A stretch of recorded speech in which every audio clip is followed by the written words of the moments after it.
అతను ఐటీడీపీ కార్యదర్శి.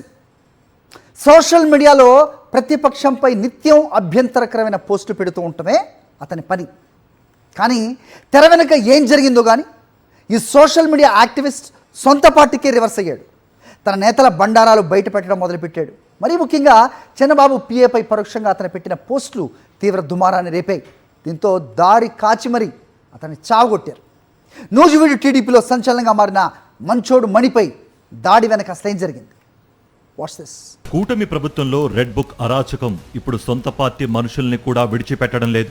ప్రభుత్వాన్ని ప్రశ్నించిన పాపానికి సొంత పార్టీ మనిషిపైన దాడి చేశారు టీడీపీకి చెందిన కొందరు వ్యక్తులు. ఏలూరు జిల్లా న్యూజివీడు మండలం బోర్వంచకు చెందిన దళిత యువకుడు మణి ఐటీడీపీ కార్యదర్శిగా పనిచేశాడు. మంచోడు మణి పేరుతో చాలా కాలంగా సోషల్ మీడియాలో యాక్టివ్గా ఉంటూ పోస్టులు పెడుతున్నాడు. వైఎస్ఆర్సీపీపై అభ్యంతరకరంగా, అసభ్యకరంగా పోస్టులు పెట్టడమే ఇతడి పని. అయితే ఈ మధ్యకాలంలో సొంత పార్టీకే రివర్స్ అయ్యాడు. మంత్రి పార్థసారథితో పాటు టీడీపీ పెద్దల తీరును సైతం ప్రశ్నిస్తూ పోస్టులు మొదలుపెట్టాడు. ఈ క్రమంలో మంత్రి నారా లోకేష్ పిఏ సాంబాతో పాటు అతని టీం చేస్తున్న అకృత్యాలపై పరోక్షంగా పోస్టులు పెట్టాడు. దీంతో మణిని బెదిరించాలని చూశారు. పోలీసులను ఉపయోగించి అక్రమ కేసుల్లో ఇరికించాలని చూశారు. ఆ కుట్రల్ని కూడా మణి సోషల్ మీడియాలో బయటపెట్టాడు. చిన్నబాబు టీం నన్ను బెదిరిస్తే నేను ఎదిరిస్తా అంటూ కౌంటర్లు ఇచ్చాడు.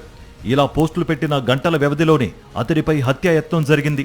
ఈ నెల 16వ తేదీన బోర్వంచ నుంచి నూజివీడుకు తన సోదరుడితో కలిసి ద్విచక్ర వాహనంపై వెళుతున్న మణిని కారులో కొందరు వెంబడించారు.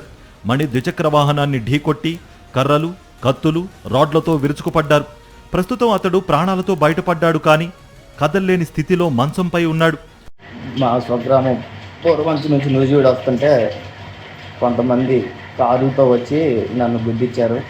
నేను స్కూటీ మీద వెళ్తుంటే పొరపాటున తగిలిందేమో అనుకొని లేచి వాళ్ళకి మళ్ళీ సహాయం చేయబోయాను. నేను కూడా సహాయం చేసుకుందాం అనుకున్నాను. ఈ లోపల కారులో నుంచి కత్తులను ఇనుపరాడ్లతో దిగి నా మీద దాడి చేశారు. పరిగెడుతుంటే మళ్ళీ కారుతో వచ్చి మళ్ళీ గుద్దిచ్చి ఈ కారు మీద నుంచి కారు ఎక్కిచ్చేసి మళ్ళీ రాడ్లు కత్తులతో వచ్చి దాడి చేశారు. అటువైపుగా వెళ్తున్న ప్రయాణికులు వీళ్ళందరూ చూసి హాస్పిటల్కి తీసుకొచ్చారు. ప్రస్తుతానికి ఈ కాలు ఏం పని చేయట్లేదు.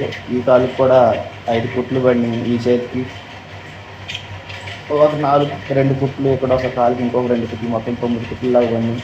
మణిపై దాడి చేసి ఆ తర్వాత సెటిల్మెంట్కు దిగారు న్యూజివీడుకు చెందిన టీడీపీ నేతలు. మరోవైపు జరిగిన ఘటనపై పోలీసులు సరైన రీతిలో స్పందించలేదనే ఆరోపణలు ఉన్నాయి. మరోవైపు 4 రోజుల నుంచి సోషల్ మీడియా వేదికగా చిన్నబాబు పిఏ సాంబా విషయంలో ఇంత రచ్చ నడుస్తుంటే తెలుగుదేశం పార్టీ ఈ ఘటనపై ఎలాంటి చర్యలు తీసుకోకపోవడం అనుమానాలకు తావిస్తోంది. మరిన్ని అప్డేట్స్ కోసం ఛానల్ ను సబ్స్క్రైబ్ చేయండి. నోటిఫికేషన్స్ కోసం బెల్ ఐకాన్ పై క్లిక్ చేయండి.